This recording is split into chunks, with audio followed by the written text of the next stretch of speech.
Previous section में हमने अपना खुद का light weight zero overhead C++ hardware abstraction layer HAL बनाया था।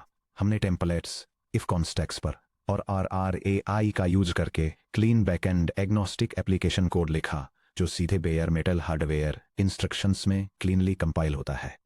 उस एक्सरसाइज के दौरान हमने मेमोरी स्पेस यूनिफाइड, कूडा मैलॉक मैनेज्ड या हिप मैलॉक मैनेज्ड पर काफ़ी ज़्यादा रिलाई किया ताकि हमारे मेमोरी एलोकेशन के एग्जाम्पल्स कंसाइज और बैकएंड्स के बीच पोर्टेबल रहें। पॉइंटर मैनिपुलेशन बिल्कुल एफर्टलेस लगा। हमने एक बार डेटा एलोकेट किया, उसे होस्ट CPU पर पॉपुलेट किया। बिल्कुल वही पॉइंटर हमारे GPU एग्जीक्यूशन कर्नेल को पास किया और बिना किसी single explicit memory copy routine को कॉल किए CPU पर वापस रिजल्ट को वैलिडेट किया। अगर आपने सोचा क्यों न हम सारा high performance C++ code unified memory का यूज करके ही लिखें और explicit host to device transfers को हमेशा के लिए बिन में फेंक दें, तो आप बिल्कुल सही सोच रहे हैं। यूनिफाइड मेमोरी बिल्कुल एब्सोल्यूट मैजिक जैसी लगती है, लेकिन GPU सिस्टम्स प्रोग्रामर्स के तौर पर हमारा काम सॉफ्टवेयर एब्स्ट्रैक्शंस से आगे देखना और उसके नीचे की सिलिकॉन की फिजिकल रियलिटीज को समझना है। इस सेक्शन में हम इस इल्यूजन को तोड़ने वाले हैं। हम एक्सप्लोर करेंगे कि जब यूनिफाइड मेमोरी को टच किया जाता है तो operating system, GPU memory management unit MMU और फिजिकल इंटरकनेक्ट बस के अंदर क्या होता है। हम hardware managed automatic page migration और मैनुअल एक्सप्लिसिट स्टेजिंग पाइपलाइंस के बीच के ट्रेड ऑफ्स को एनालाइज करेंगे ताकि आप प्रोडक्शन सॉफ्टवेयर बैकएंड्स के लिए इन्फॉर्म्ड आर्किटेक्चरल डिसीजंस ले सकें। Section break, hardware mechanics, heterogeneous compute में वर्चुअल मेमोरी और पेज फॉल्ट्स कैसे काम करते हैं। यूनिफाइड मेमोरी इस तरह से क्यों बिहेव करती है, इसे समझने के लिए हमें चैप्टर 4 पर वापस जाना होगा, जहां हमने एक्सप्लोर किया था कि रॉ पॉइंटर्स स्टैक और हीप एलोकेशन मैकेनिक्स के साथ कैसे इंटरेक्ट करते हैं, और चैप्टर 15.3 जहां हमने OS कर्नल पेज टेबल्स को डिसेक्ट किया था। एक ट्रेडिशनल CPU ओनली एनवायरनमेंट में आपके C++ पॉइंटर्स द्वारा रेफरेंस किए गए memory address physical DRAM address नहीं होते हैं, बल्कि वे वर्चुअल मेमोरी एड्रेस होते हैं। CPU की memory management unit MMU operating system kernel द्वारा मैनेज किए जाने वाले हायरार्किकल पेज टेबल्स का इस्तेमाल करती है ताकि 0x7 FFC8B9 A1000 जैसे वर्चुअल पॉइंटर एड्रेस को फिजिकल सिस्टम RAM एड्रेस में ट्रांसलेट किया जा सके। अगर कोई वर्चुअल पेज मैप्ड है और CPU RAM में मौजूद है तो ट्रांसलेशन लुकासाइड बफर TLB ट्रांसलेशन को कैश कर लेता है और एग्जीक्यूशन सब नैनोसेकंड स्पीड पर आगे बढ़ता है। अगर कोई पेज मैप नहीं है तो CPU हार्डवेयर एक पेज फॉल्ट एक्सेप्शन ट्रिगर करता है जिससे एग्जीक्यूशन पॉज हो जाता है, जबकि OS कर्नल पेज एलोकेशन को हैंडल करता है या डिस्क से डेटा वापस स्वैप करता है।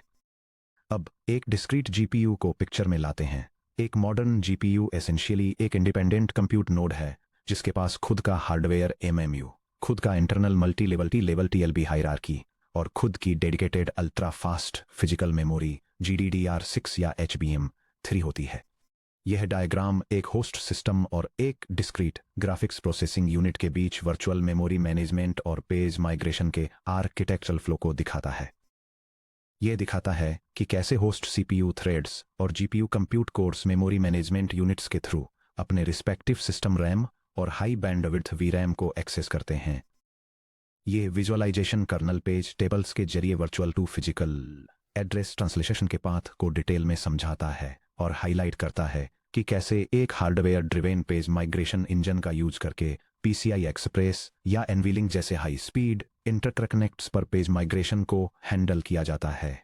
जब आप explicit memory allocations, CUDA malloc या हिप मैलोक का इस्तेमाल करते हैं तो GPU MMU आपके कर्नल के लॉन्च होने से पहले ही वर्चुअल मेमोरी एड्रेस को सीधे फिजिकल VRAM पेजेस से मैप कर देता है। कोई सरप्राइजेज नहीं, कोई डायनेमिक इंटरप्शंस नहीं। यूनिफाइड मेमोरी डिमांड पेजिंग का इस्तेमाल करके हार्डवेयर बाउंड्रीज के पार मैनेज होने वाले एक शेयर्ड वर्चुअल एड्रेस स्पेस को इंट्रोड्यूस करके गेम को बदल देती है। यहाँ स्टेप बाय स्टेप बताया गया है कि पर्दे के पीछे क्या होता है जब एक GPU कर्नल किसी ऐसे यूनिफाइड मेमोरी एड्रेस को एक्सेस करता है जो करंटली होस्ट सिस्टम RAM में मौजूद है। एक्सेस अटेम्प्ट एक GPU वार्प कंप्यूट कर्नल के अंदर एक यूनिफाइड वर्चुअल पॉइंटर एड्रेस से डेटा लोड करने की कोशिश करता है। TLB मिस और पेज फॉल्ट GPU का लोकल TLB मिस हो जाता है। GPU हार्डवेयर MMU अपने डिवाइस पेज टेबल को चेक करता है और पाता है कि फिजिकल पेज VRAM में मौजूद नहीं है। ये एक hardware GPU page fault issue करता है, वार्प स्टॉल और interrupt. GPU execution unit faulting warp को स्टॉल कर देती है। हार्डवेयर पीसीआई बस या एनवीलिंक इंटरकनेक्ट के जरिए होस्ट ऑपरेटिंग सिस्टम ड्राइवर को एक page request interface PRI message भेजता है। OS kernel intercept. GPU driver host CPU पर इंटरप्ट को कैच करता है। ओएस कर्नल का unified virtual memory UVM module fault को इंटरसेप्ट करता है, जो कि लिनक्स में हैंडल एमएम फॉल्ट की तरह होता है। Page migration engine PMI activation. GPU का hardware page migration engine PCI interconnect के जरिए DMA direct memory access transfer शुरू करता है, जिससे सिस्टम होस्ट रैम से जीपीयू वी रैम में 4 किलोबाइट या 2 megabyte huge page memory chunks move होते हैं। पेज टेबल अपडेट और TLB invalidation. Driver CPU kernel page tables और जीपीयू हार्डवेयर पेज टेबल्स दोनों को अपडेट करता है और यूनिफाइड वर्चुअल एड्रेस को उसकी नई फिजिकल वीरैम लोकेशन पर मैप करता है। Resume execution. Host driver GPU को नोटिफाई करता है, फॉल्टिंग वार्प अनस्टॉल हो जाता है और थ्रेड मेमोरी इंस्ट्रक्शन को री इश्यू करता है। हालांकि यह पूरा dynamic handshake C plus plus application code के लिए ट्रांसपेरेंट है, लेकिन अगर इसे ध्यान से मैनेज न किया जाए तो ये बड़े पैमाने पर परफॉर्मेंस इंप्लीकेशंस पैदा करता है। Section break. The managed memory spectrum across hardware backends. अलग अलग वेंडर प्लेटफॉर्म्स और एपीआई अलग अलग टेक्निक्स और एब्स्ट्रैक्शंस का इस्तेमाल करके मैनेज्ड मेमोरी को इंप्लीमेंट करते हैं। कूडा कोलन मैनेज्ड मेमोरी और HMM bracket open heterogeneous memory management bracket close. Nvidia ने कूडा 6.0 में यूनिफाइड मेमोरी इंट्रोड्यूस की थी, लेकिन Pascal architecture bracket open compute capability 6.0 plus bracket close से शुरू करते हुए उन्होंने true hardware page faulting mechanics add किए। लिनक्स कर्नल्स जो HMM bracket open heterogeneous memory management bracket close से इक्विप्ड हैं, वे एनवीडिया जीपीयू को सिस्टम एलोकेटेड स्टैक या हीप मेमोरी ब्रैकेट ओपन जो स्टैंडर्ड C++ मेलॉक या न्यू के जरिए एलोकेटेड है ब्रैकेट क्लोज को डायरेक्टली और ट्रांसपेरेंटली एक्सेस करने की परमिशन देते हैं, बिना एक्सप्लिसिटली कूडा मेलॉक मैनेज्ड कॉल किए एक्सक्लेमेशन मार्क। कूडा डेवलपर्स को हार्डवेयर हिंट्स का यूज करके मैनेज्ड मेमोरी बिहेवियर को ट्यून करने की परमिशन देता है कोलन। यह कूडा कॉन्फ़िगरेशन सेंट्रल प्रोसेसिंग यूनिट और ग्राफिक्स प्रोसेसिंग यूनिट के बीच यूनिफाइड मेमोरी एक्सेस को ऑप्टिमाइज करता है। यह ड्राइवर को एलोकेटेड मेमोरी की प्रेफर्ड लोकेशन और रीड हैवी नेचर के बारे में एडवाइज करता है, और फिर रन टाइम पेज फॉल्ट से बचने के लिए मेमोरी को एसिंक्रोनसली ग्राफिक्स कार्ड में प्रीफेच करता है। Hash hash hash SYCL colon unified shared memory bracket open USM bracket close. Intel के सिकल स्टैंडर्ड में unified shared memory bracket open USM bracket close explicit allocation abstractions provide करता है, जो 3 अलग execution behaviours में categorised हैं। Colon host allocations bracket open SYCL malloc host bracket close colon host और device दोनों के द्वारा एक्सेसिबल फिजिकली होस्ट मेमोरी में रहता है। Devices PCI bracket open 0 copy bracket close के जरिए डेटा को रिमोटली एक्सेस करते हैं। Device allocations bracket open sickle malloc device bracket close colon सिर्फ टारगेट डिवाइस द्वारा एक्सेसिबल, इसे एक्सप्लिसिटली ट्रांसफर किया जाना चाहिए, लोकल वीरैम में रहता है। Shared allocations bracket sickle malloc shared bracket close colon true unified memory exclamation mark host और डिवाइस दोनों के द्वारा accessible page on demand host system memory और लोकल डिवाइस वीरैम के बीच डायनेमिकली माइग्रेट करते हैं। यह एग्जाम्पल डेमोन्स्ट्रेट करता है कि सिकल लाइब्रेरी में यूनिफाइड शेयर्ड मेमोरी का यूज कैसे किया जाए ताकि ऐसी मेमोरी एलोकेट की जा सके जिसे बिना किसी मैनुअल डेटा ट्रांसफर्स के होस्ट और डिवाइस दोनों एक्सेस कर सकें, और फिर एलोकेटेड मेमोरी को फ्री कैसे किया जाए। हिप या ROCm colon managed memory. AMD का आरओसीएम इकोसिस्टम उन हार्डवेयर प्लेटफॉर्म्स पर हिप मैलॉक मैनेज्ड प्रोवाइड करता है जो हेटेरोजीनियस यूनिफाइड मेमोरी आर्किटेक्चर्स को सपोर्ट करते हैं। ब्रैकेट ओपन जैसे XGMI इंटरकनेक्ट्स के साथ AMD इंस्टिंक्ट MI200 या MI300 series platforms bracket close. APU पर ब्रैकेट ओपन जैसे इंटीग्रेटेड ग्राफिक्स वाले AMD Ryzen processors bracket close या unified APU accelerators bracket open जैसे AMD Instinct MI300 A bracket close पर CPU host memory और GPU memory physically same memory controller share करते हैं, जिससे PCI ट्रांसफर पेनल्टीज पूरी तरह से एलिमिनेट हो जाती हैं। Exclamation mark. Section break. Performance physics colon PCI या एनवीलिंक वर्सेस एचबीएम और पेज फॉल्ट थ्रैशिंग। अब चलिए रॉ परफॉर्मेंस नंबर्स को एग्जामिन करते हैं। डिस्क्रीट जीपीयू पर यूनिफाइड मेमोरी का बिना सोचे समझे यूज करने से एप्लीकेशन थ्रूपुट क्यों कम हो जाता है? Question mark. मेन बात इंटरकनेक्ट फिजिकल बैंडविड्थ बॉटलनेक्स और एक्सेस पैटर्न्स पर आकर टिकती है, जिसे हमने चैप्टर 24.1 में इंट्रोड्यूस किया था। मॉडर्न हाई परफॉर्मेंस हार्डवेयर में बैंडविड्थ गैप को कंसीडर कीजिए। यह टेबल अलग अलग मेमोरी इंटरकनेक्ट पाथ्स के लिए फिजिकल बैंडविड्थ टारगेट्स को आउटलाइन करती है, जो high speed on chip memory से लेकर स्टैंडर्ड सिस्टम बसेस तक एक क्लियर हायरार्की दिखाती है। सबसे ऊपर जीपीयू ऑन चिप वीरैम जैसे HBM3 या GDDR6X सबसे ज्यादा बैंडविड्थ प्रोवाइड करता है, जो 2000 से 3200 गीगाबाइट्स पर सेकंड या 2 से 3.2 टेराबाइट्स पर सेकंड तक होती है। GPU टू GPU या APU कम्युनिकेशन के लिए इंटरकनेक्ट्स जैसे NVIDIA NVLink या AMD XGMI 450 से 900 गीगाबाइट्स पर सेकंड को टारगेट करते हैं। फाइनली स्टैंडर्ड पेरिफेरल बसेस काफ़ी कम थ्रूपुट ऑफर करती हैं, जिसमें एक PCI एक्सप्रेस जनरेशन 5 बाई 16 बस 634 गीगाबाइट्स पर सेकंड डिलीवर करती है और एक PCI एक्सप्रेस जनरेशन 4 बाई 16 बस 32 गीगाबाइट्स पर सेकंड प्रोवाइड करती है। अगर कोई कंप्यूट कर्नेल HBM3 VRAM में स्टोर्ड डेटा पर डायरेक्टली अरिथमेटिक ऑपरेशंस एग्जीक्यूट कर रहा है, तो ये 3.22 टेराबाइट्स पर सेकंड तक की स्पीड पर चलता है। अगर वह कर्नेल PCIe Gen 4 लिंक पर डायनेमिक पेज फॉल्ट्स ट्रिगर करता है, तो हर पेज फॉल्ट थ्रेड एग्जीक्यूशन को रोक देता है, GPU ड्राइवर के अंदर कॉन्टेक्स्ट स्विचेस को फोर्स करता है और एक नैरो 32 गीगाबाइट्स पर सेकंड बस के जरिए डेटा स्ट्रीम करता है, जो पीक मेमोरी थ्रूपुट में 100 टाइम्स स्लो डाउन है। Nightmare scenario page fault thrashing है। पेज फॉल्ट थ्रैशिंग तब होती है जब होस्ट CPU थ्रेड्स और GPU थ्रेड्स बिना किसी प्री फेचिंग या मेमोरी हिंट्स के एक ही मैनेज्ड मेमोरी पेजेस को एक साथ रीड और राइट करते हैं।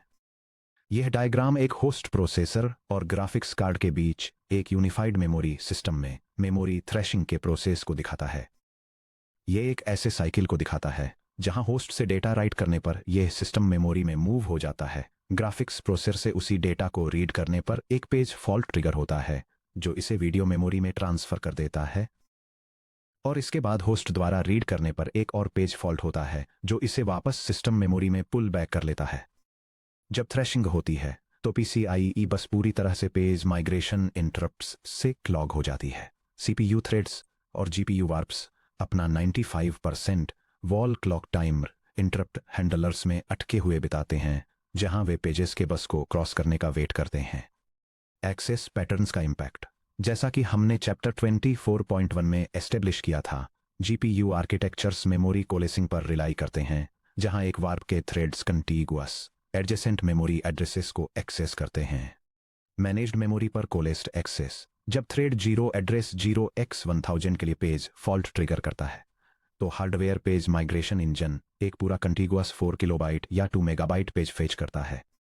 थ्रेड्स 1 थ्रू 31 उसी पेज के अंदर आते हैं, जिससे उनका मेमोरी इंस्ट्रक्शन पहले फॉल्ट के रिजॉल्व होते ही तुरंत सर्विस हो जाता है। मैनेज्ड मेमोरी पर रैंडम या स्ट्राइडेड एक्सेस पॉइंटर चेसिंग, अगर आपका एल्गोरिदम मैनेज्ड मेमोरी में स्टोर्ड किसी मैसिव लिंक्ड लिस्ट या ग्राफ स्ट्रक्चर में रैंडम मेमोरी लुकअप्स परफॉर्म करता है, तो हर वार्प का हर थ्रेड एक डिफरेंट अनमैप्ड मेमोरी पेज को हिट कर सकता है। इससे GPU पर हजारों कॉन्करेंट हार्डवेयर पेज फॉल्ट्स का लोड पड़ता है, जो ड्राइवर को ओवरवेल्म कर देता है और एग्जीक्यूशन की स्पीड को बिल्कुल धीमा कर देता है। Section break 4 explicit memory transfers और स्टेजिंग पाइपलाइंस। डिस्क्रीट एक्सेलरेटर्स पर rock solid predictable peak throughput achieve करने के लिए production backends typically pinned page locked memory के साथ कंबाइंड एक्सप्लिसिट मेमोरी ट्रांसफर्स पर रिलाई करते हैं। Pinned host memory connecting to chapter 25.2। Chapter 25.2 में हमने पिन्ड मेमोरी का कॉन्सेप्ट इंट्रोड्यूस किया था। By default standard C++ malloc या न्यू के थ्रू एलोकेटेड होस्ट मेमोरी पेजेबल होती है। Operating system kernel physical pages को कभी भी इधर उधर मूव कर सकता है या उन्हें डिस्क पर स्वैप कर सकता है। जब आप QDA मेमो कॉपी या हिप मेमो कॉपी का यूज करके पेजेबल होस्ट मेमोरी से GPU VRAM में एक एक्सप्लिसिट मेमोरी ट्रांसफर एग्जीक्यूट करने की कोशिश करते हैं, तो driver direct hardware DMA transfers execute नहीं कर सकता। इसके बजाय इसे page locked pinned host memory का एक इंटरनल टेम्परेरी ब्लॉक एलोकेट करना होगा। आपके पेजेबल C++ डेटा को उस पिंड स्टेजिंग बफर में सिंक्रोनसली कॉपी करना होगा। PCIe बस के जरिए GPU VRAM में हार्डवेयर DMA ट्रांसफर इनिशिएट करना होगा। यह double copy penalty host CPU cycles को वेस्ट करती है और ट्रांसफर थ्रूपुट को आधा कर देती है।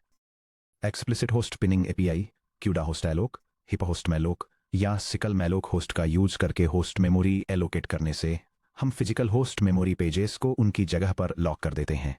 इससे GPU DMA इंजन बिना CPU इंटरवेंशन के फुल PCIe स्पीड पर होस्ट सिस्टम रैम से सीधे रीड कर पाता है। यह डायग्राम होस्ट सिस्टम मेमोरी से ग्राफिक्स कार्ड्स में डेटा ट्रांसफर करने के 2 मेथड्स को कंपेयर करता है। फर्स्ट अप्रोच स्टैंडर्ड पेजेबल मेमोरी का यूजर करती है, जिसमें ग्राफिक्स कार्ड में ट्रांसफर करने से पहले सेंट्रल प्रोसेसर को डेटा को एक टेम्परेरी स्टेजिंग मेमोरी बफर में कॉपी करना पड़ता है, जिसकी वजह से हाई ओवरहेड और प्रोसेसर स्टारवेशन होता है। सेकंड अप्रोच पिंड या पेज लॉक्ड होस्ट मेमोरी का यूजर करती है, जो बिना किसी प्रोसेसर इंटरवेंशन के ग्राफिक्स कार्ड में डायरेक्ट डेटा ट्रांसफर की परमिशन देती है, जिससे प्रोसेसर ओवरहेड एलिमिनेट हो जाता है और डेटा ट्रांसफर स्पीड्स मैक्सिमाइज हो जाती हैं। असिंक पाइपलाइंस और स्टेजिंग रिंग्स पिंड मेमोरी को एसिंक्रोनस हार्डवेयर स्ट्रीम्स चैप्टर 25.2 के साथ पेयर करके हम high throughput double buffering data pipelines build कर सकते हैं। हम बैच N+1 के लिए PCIe मेमोरी ट्रांसफर्स को बैच N के लिए GPU कंप्यूट एग्जीक्यूशन के साथ ओवरलैप कर सकते हैं, जिससे डेटा ट्रांसफर लेटेंसी पूरी तरह से हाइड हो जाती है। सेक्शन ब्रेक 5 आर्किटेक्चरल गाइडलाइंस कब कौन सा पैराडाइम यूज करें। High performance C++ backend architectures design करते समय आप यूनिफाइड मेमोरी और एक्सप्लिसिट ट्रांसफर्स के बीच कैसे चूज करते हैं। अपने सॉफ्टवेयर डिजाइन को गाइड करने के लिए इस ब्रेकडाउन का यूज करें।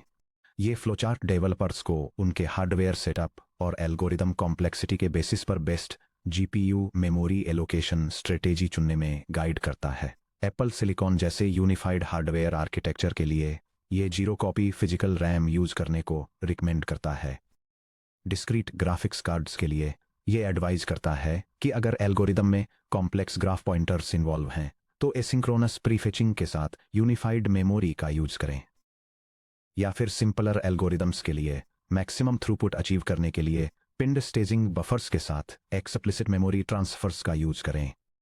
यूनिफाइड मेमोरी यानी CUDA मैलॉक मैनेज्ड या सिकल मैलॉक शेयर्ड का कब यूज करना है। यूनिफाइड फिजिकल मेमोरी आर्किटेक्चर्स जैसे integrated APUs, Apple M series metal, NVIDIA grace hopper GH200 और AMD इंस्टिंक्ट MI300A इन चिप्स पर सिस्टम रैम और एक्सेलरेटर मेमोरी फिजिकल रूप से यूनिफाइड होती हैं। यूनिफाइड मेमोरी में 0 माइग्रेशन ओवरहेड होता है। Complex pointer chest data structures जैसे ऐसे एल्गोरिथम्स जिनमें पेचीदा ट्रीज, नॉन कॉन्टिगुअस ग्राफ्स या लेगेसी C++ ऑब्जेक्ट ग्राफ्स शामिल हैं, जहां मैन्युअल सीरियलाइजिंग कॉपी रूटीन्स लिखने में महीनों की मेहनत लग जाएगी। रैपिड प्रोटोटाइपिंग और एल्गोरिदमिक एक्सप्लोरेशन यानी बॉटलनेकिंग कोड पाथ्स की पहचान होने से पहले अर्ली स्टेज सॉफ्टवेयर डेवलपमेंट के दौरान प्रोडक्टिविटी को बढ़ाना। एक्सप्लिसिटली कंट्रोल्ड प्रीफेचिंग जिसमें कर्नल लॉन्चेस से पहले मेमोरी को प्री लोड करने के लिए aggressive CUDA mem prefetch async calls के साथ कंबाइंड मैनेज्ड मेमोरी का यूज करना। एक्सप्लिसिट मेमोरी ट्रांसफर मॉडल्स जैसे CUDA मेम कॉपी असिंक या पिंड स्टेजिंग का कब यूज करना है। डिस्क्रीट वर्कस्टेशन और सर्वर GPUs जैसे हाई एंड डिस्क्रीट कार्ड्स जो PCI लिंक्स के जरिए कनेक्टेड होते हैं, जहां मेमोरी ट्रांसफर्स को स्ट्रिक्टली कंट्रोल किया जाना चाहिए। स्ट्रीमिंग पाइपलाइन वर्कलोड्स जैसे video processing pipelines, real time audio या सिग्नल एनालिसिस या बैचर इन्फ्रेंस इंजनों जहां इनपुट स्ट्रीम्स को पिन डबल बफर्स में चंक किया जा सकता है। Hard real time latency guarantees जैसे ऐसे एप्लीकेशंस जैसे हाई फ्रीक्वेंसी ट्रेडिंग या मेडिकल सर्जिकल ग्राफिक्स जहां hardware page fault latency spikes unacceptable हैं। Section break dual memory paradigms के लिए मॉडर्न C++ को एक्सटेंड करना। चलिए दोनों मेमोरी मॉडल्स को सीमलेसली सपोर्ट करने के लिए सेक्शन 29.6 से हमारे लाइटवेट हार्डवेयर एब्स्ट्रैक्शन लेयर को मॉडिफाई करते हैं। हम एक्सप्लिसिट एलोकेशंस यानी memory space device versus memory space host को हैंडल करने के लिए अपने HAL बफर क्लास को अपडेट करेंगे और non blocking asynchronous copy methods जैसे कॉपी डिवाइस असिंक और copy to host async add करेंगे।